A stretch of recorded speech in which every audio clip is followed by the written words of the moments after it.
Chers abonnés de Yokoni Télévision, je vous dis bonjour, bonjour de partout là où vous nous suivez.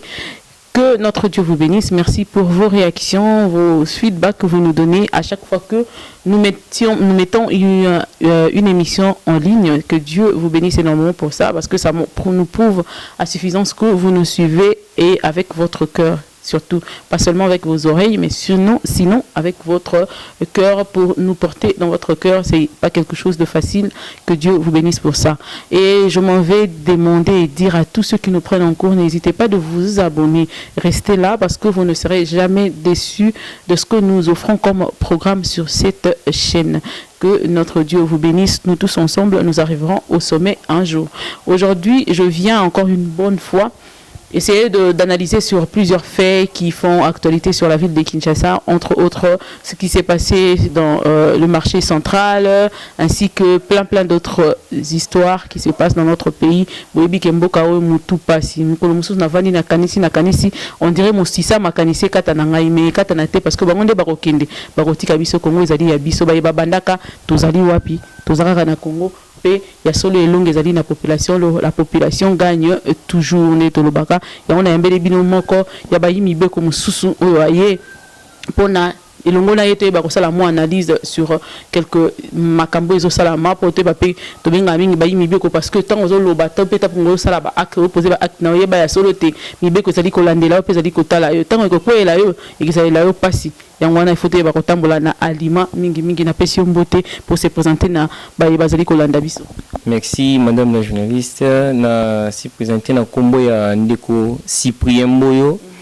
nazali moko ya ba opposant scientifique tozali na plateforme na biso ya ba na opposition scientifique. Merci madame. Opposition scientifique bozalaka wapi bo siègera wapi bo lobelaka nini bo bundelaka nini. Merci madame. Opposition scientifique to se basera mingi ma valeur ezali scientifique par rapport à la réalité où ezali koleka na kati ya politique parce que politique et englobaka nyonso. Politique ezali l'art où ezali pona ko diriger et qui ta mobimba ekolo. Tozali komona ete politique ce qui est télémi même à ta économie koyaka même à ta droit pe koyaka yango wana biso na plateforme na biso ya opposition scientifique o ekuma makana mettre parti lendo to se basera mingi na valeur politique par rapport à fait to réalité ndenge ni koleka sur le terrain. Ce que tu peux mettre parti lendo pas bete la biso ya solo yango ekozala na butu ya mingi pe kitoko mingi je crois que la biso oui azala ne ma dispo vraiment na ba émission boye koloba ko pesa point de vue par rapport à la réalité actualité azala vraiment dispo. Question mo yelinga na pumbela yeto na posa ngoyo. Na tuni ba scientifique na moni binonde bo BBC Congo ba bi français ba ba ke classe de BBC Congo parce que tant tozali kotala ya solo tozo mona bo job na kati ya bato batangi kelasi mingi bazali ko sangisa mayele na bango pona koyeba ko détruire propre mboka na bango yo ko loba nini pona yango. Merci ceux qui vraiment na ko limbola ngo bien esengela ko tuna ngai ba corps mte BBC mboka to ba scientifique parce que tout moni était bato batangi ba na kati ya politique ba signer ba accord moko o ezali na avantage ya peuple te ya wana na minute au population ezali ko nyoma so ko lo ba ete ba scientifique ba BBC mboka jamais na ko se focaliser ka te que non et ça ba scientifique te bien sûr que ça ba scientifique mususu ba zuma ile na bango ba sali yango na ndenga ya mabe so ina ko tia moi mungu na kati ya biloko ko lo ba ete côté la réalité ya politique ndenge ezali ko tambula lelo mboka na biso tozali komona ete mingi tozali coincé na ba corps politique lelo accord nde ebumi mboka tozali na plus de 55 ba accord déjà RDC to signé mais jusque là avantage ya ba accord wana tozali ko zongote yango wana esengeli tozonga na ba lien moko intellectuel ba lien moko scientifique pona ko aboutir na avantage ya mboka na biso. Malabo mingi toyoki yo mais soki monsieur Pati Lendo aye yebisa ye ba question ezali yaye na bombi yango pona ye parce que on ezobimisa na milinga akozo yango ye moko kasi nazongi lisusu lokola yo tozio na plateau tozala ba sujet na biso déjà oyo tobesana ki na téléphone to pe to komana ki photo beta mali solo entre autres yo lokola moko ya bayimi beko yebisa biso elekani na kati ya zando na marché central esika ba biso to kendaka koyeba ko s'approvisionner na bokolia to pe na biloko to pe na ndenge wana yebisa ngai o elekani kuna yo lokola bayi mibeko ko lobani pe soki moto atuni yo par hasard ezalaki nini robetele biso lisolo ndenge. Merci vraiment pour la motuna ko se basé mingi te na ba valeur moko juridique parce que elekani na zandu tout monde qui était des conflit moko administratif. Congo tozali état unitaire décentralisé. Tozali état moko unitaire décentralisé ou tozali komona été gestion et kabwani na ba province. Jantini Ngobila azali autorité politique administrative ya ville province Kinshasa. Mais tout le monde était contradiction mo esalemi. Vice premier ministre ya intérieur na kombo ya Gilbert Kankonde abimisi circulaire attaqué autorité hiérarchie à Jantini Ngobila. Mais tant abimisi circulaire wana ke non par rapport à la pandémie tozalaki nango ya coronavirus ndenge ezali kaka ti sikoyo que ba marché tout le monde qui mingi ya zandu ezalaka commune ya Gombe ezalaki confiné pe ba activité wana ko salima mingi te tout le monde sous na kati nango lisusu ete circulaire ebimé te non ba suspendre nanu ba travaux wana parce que population maman biso zalaka pemini ya population zeko mona lo lenga ye Gilbert Kankonde abimisaki circulaire que bakanga non ba attaquer nanu pourquoi parce que ezaki zone moko cible oyo esika propagation banda osala mingi et puis ayeko bimisa lisusu pona koloba que tant na pendant que ba arrêter wana esalamaki Jantini Ngobila profiter ça ba travaux après ba yeko yeba ko faire arrêter yango parce que population esali moi mouvement koloba ete bazo kufa nzala na ndako comprendre ngo bongo yango wana vraiment ki non population azali kolela makasi na nzala na pasi tozali komona ete bandeko bilengo bazali koteka na zandu bazongeli biso na niveau ya quartier o misala eza te bazongeli mosala bango kuluna nyonso wana mpona nini 3 mois déjà tozalaki confiné na kati ya ndako au marché central bandeko kosala te bilenge wana bazongeli mosala bango tomoni ete circulaire ebimi ndende ko Jantini alobi ete non bapesa lisusu 3 mois toke lokwa na 6 mois aux zandu ozalaka toujours confiné po misala banda kosalima tomoni ete autorité hiérarchie na ya pesi abimisi circulaire ke non bo arrêter non misala wana botisongisa bato bazonga po te vie sociale ekomi na pasi mais tomoni na kasi na yango ndeko Jantini Ngobila wazali moko ya autorité politique pe administrative ya ville ya Kinshasa atelemeli circulaire wana ya ti mutu makasa obi ete non soki bolingi boteka na zandu boluka zandu na bino mususu bosala liloba wana eshokaki ba mama liloba wana eshokaki ba bilenge puis na place publique ne makambo wana esalami tala na lobi yango nanu na place publique non soki bolingi boteka na zandu boluka zandu na bino mususu bosala maloba wana eshokaki bayimboka pe bayi politique mingi na kati ya mboka na biso surtout biso ba ya opposition scientifique côté a été gouverneur de la ville aloba maloba bongo na kati ya télévision était non bokende ko sala zandu na bino et shokaki bandeko bayaki na kati ya zandu mama na mbela ya président syndical ya marché central ya zandu o atali ba commerçant nyosu nda singaki mbela na ki non boleka lobby boleka boto sala marche to boya déclaration ya gouverneur wa asalaki mais na kati na ngo to trouver ki ba blessure sali makasi to kete ba enregistrement ba kaya ba mort o ekokisali soki plus de 8 kaya mort tout le monde va blessé musu bazali na kati hôpital général ya mama Embo yango wana vraiment etouché biso ba imboka makasi kotala na conflit de loi o ekoko salima bongo ezali contre ou ba violation ya droit administratif par rapport à gestion ya service public to par rapport à gestion ya politique administrative to géo-écologique ya mboka na biso sikoyo na tuni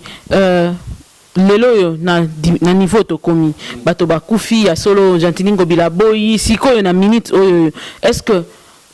mibeko moko ekoyi oyo ko sala ke protéger na bango et ba pe ko yeba ko faire plier Jantini Ngobila pourquoi parce que batu bazali ko souffrir na kati banda ko ba continuer ko vanda bongo ezali est-ce que mibeko moko ekoyi solution ya solo et pesa mi ti lelo ezani topé proposition ni en solution bino bozali nango lokola banaliste scientifique par rapport à l'hôtel lobby bisonyo toyoka kima o elekaki na assemblée provinciale la ville de Kinshasa o to mona ki était ba président ya assemblée provinciale ya Kinshasa oyo ya kombo ya ndeko Godin Poi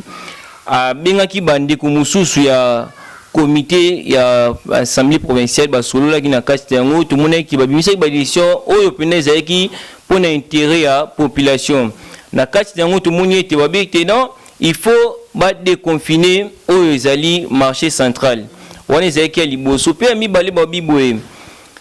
par rapport à art ou esili koleka na zandu ba créer commission moko d'enquête oyo bakoluka bayeba nani oyo asalaki babimeba wana parce que na kati yango tomonaki ete général Kasongo ayaki sur place wana lobi ete bato mosusu bakufi na nzela ya courant otoyaki sipi komona ete babali bato mosusu bazoki tomoni ba image mais yalobi ete na bamosusu bakufi na courant yango wana assemblée provinciale ba créer uma commission mobe wana pona kolandela nanu bato wana bakufi na nini parce que eshokaki biso makasi wana ezalaki ya mibale pe ya misatu par rapport ya pandémie ya virus ya coronavirus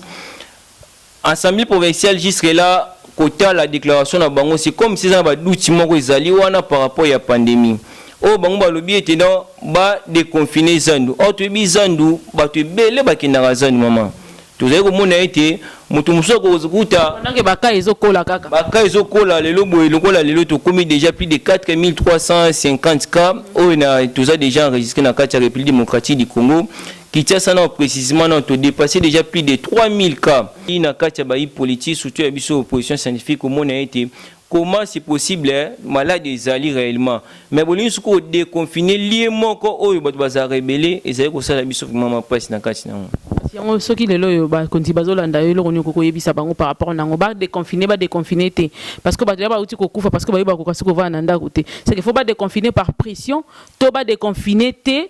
pour na ko sauver ba oui pour na réponse aux questions tuninga ina koloba ete passe ezali makasi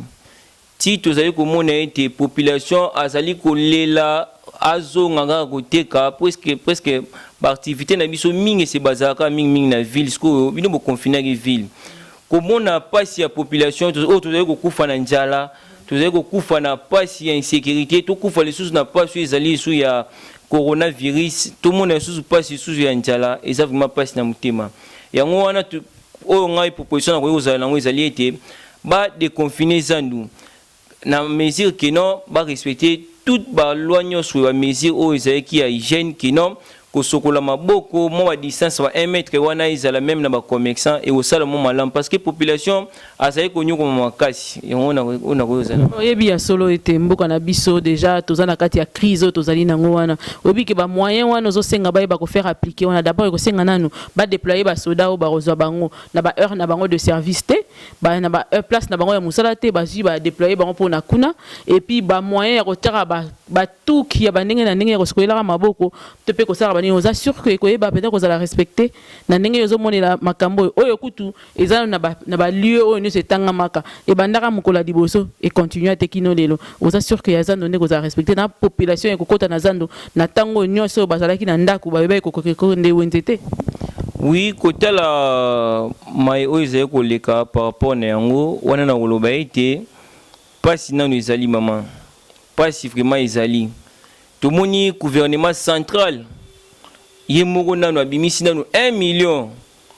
pour na pandémie ya coronavirus kasi tozali koyoka ba mbongo ezali koruta bipai na bipai 47 millions ute koruta na niveau ya OMS pourquoi pas kozwa ba mesure wana kotala ete Kinshasa ezali centre d'épidémie place où épidémie ya coronavirus ebandili awa mbongo wana ye plus de 47 millions na 47 millions wana ko sala ba cantine ko tsa mesure d'hygiène wana nyonso wana eza nango problème te ezaka ki non manque ya volonté ya autorité na biso parce que au lieu que batu bazala toujours confiné na banda ko ba sa eloko te to lisusu ya criminalité et mati sous makasi ke na bozui auto zaïl na yango na ba dossier tozoka ba détourner mebele ko zo mesure d'hygiène wana vraiment ça peut facile vraiment pour nanga ya solo merci mingi ya solo toki ya solo tango tozalaki na ona kati ya kulusi ebisaki biso ko yela biso lisango ya ba mandataire sango ya ba mandataire ezali nini yo expliquer population pour ba kosala moi commentaire na likolo na yango oui to ezalaki surpris comment a été nomination ba mandataire o tozela rango tongo pourquoi et bi matin na tongo et bi matin na moi mais total ka na butu ba bimise biso communication par rapport à la nomination à mandataire public et ça là qui biso pasi côté la combat oyo IDPS a mené 37 ans d'élite. Bien sûr que comment na wana mena ki on a ba balabala na ba trouble na kotumaka ba pine ba biloko ndenge na ndenge kasi kotala na combat ya IDPS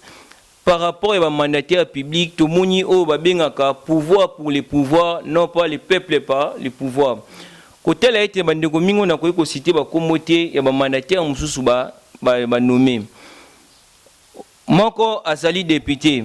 yemo kaka sénateur yemo kaka député provincial bamsuba kuma ministre ba tchacha wa membre ko tuna Facebook mutu moko akomi alobi assemblée en église ni ba on ba kinda kuna pona onction ezo localiser ka tozo ebate toza ba bizuno sube église moko mais to stanga ba komuté mais tozali bizuno ko kamwa comment c'est possible yo moko député sénateur ministre en plus ba tche sous mandataire mama likama sali biso pasi et ça vraiment ko tala été comment c'est possible mutu oyo yemoko na député provincial a témoin na national a témoin sinae yemoko sénateur au moment où peuple tisco azali konyo comme makasi mais ta loi moko te va voter pour l'intérêt peuple été bon ce pour un mandataire public neto to like que non moi changement ezali côté la biso boye ba analyste politique surtout biso tozali une opposition scientifique tozali pena ko déployer vraiment nomination au chef de l'État ou tu sala vraiment et ça biso passe ta mutema côté la combat IDPS puis poste IDPS azuizo sala biso passe ba msusu ba bimi ba administrateur tozali to ba que non IDPS azo to même ba PCA ba DG mais IDPS azo ko ikana ba poste moko ya ba administrateur ya ba entreprise publique or sur total article 193 de la Constitution et le bien était les entreprises publiques sont apolitiques mais accord oyo na lobela ki ne banilike accord ndi mutu salite e bo mamboka yango biso nous allons cyprien komona mabezo le kana mboka par rapport à la nomination. Merci beaucoup, je crois que pour nalelo prochuité na biso awa ozongela biso lisusu très prochainement mais liloba moko ya suka to pe conseil moko pesa ba politique ya mboka na biso nyonso liloba suka to conseil na kopesa ba politique manso nyonso ya mboka na biso ezalika ka ete balingana numboka avoir l'amour du patrie wana na ndeza eloko liboso total ba mboka mususu Angola azana kati ya Afrique centrale mais a dépassé déjà un budget à 55 milliards oyo pêche élevage na bango ezali 5 milliards or biso RDC mboka bunene boye tozana budget kaka ya 5 milliards oyo ezali budget ya Angola ya pêche élevage et ça ça biso moi pasi conseil na kopesa bolinga mboka bolinga pe peuple azali ko souffrir makasi azali pe na posa na bino azali na posa na bino ko sunga peuple to votaki bino te pona ko tire so akantida mama ite za musala na bino te botika politique sanitaire sa musala nango musala boye ko tire so akantina mama yo sokola maboko biso peuple déjà to ba kantina biso andaku to sokola déjà maboko bisika obozwa mikuna na parlement ba oboza na assemblée provinciale ba oboza kuna na sénat peba oyo ba uti ko nommer sika mandataire public bozana na amour na peuple pote lobby kongo na biso ebongwana merci na sepeli koyoka rappeler lisusu batu kombo na yo c'est que eza ya liboso mais eza ya suka te to mona eza na makambo bele ya koyebisa biso mais rappeler batu kombo na yo pe numéro na yo ya téléphone bongo sima nango tokaba. Oui merci kombo na nga ezali ndeko Cyprien Mboyo moko ya ba opposition scientifique. Numéro na nga téléphone ezali plus 243 81 30 70 811 na baneli sous malam plus 243 81 30 70 811. Merci beaucoup maître Cyprien Mboyo bino bayi scientifique to la bino lisusu boye la biso ebele lisusu koleka pour que bo pesa biso ya solo makanisi na bino sur ndenge bo sciencer sur mboka oyo nini bo bimisi lokola solution eko koyeba ko faire avancer mboka parce que biso mingi na yo kanite visto ningaka to sala kaka débattre mais kasi na kati ya débat na to bimisa ya solo ba solution eko koyeba ko faire avancer mboka. Merci beaucoup tokozela yo prochainement nde tokutani mikilo mikoya bandeko nyonso boyoki bandeko député boyoki conseil ndeko Cyprien boyo apesi bino lobi ya solo bosela biso ba cantine te na bandako na biso tosokolaka pe na ba cantine donc maboko na biso tosokolaka ngo déjà bosala nde mosala oyo topesela biso topesela bino ba voix na biso ya solo yeba ko faire changer mboka oyo nzambe amona pa pambola bino au revoir nde tokutani mikolo mikoya bye bye.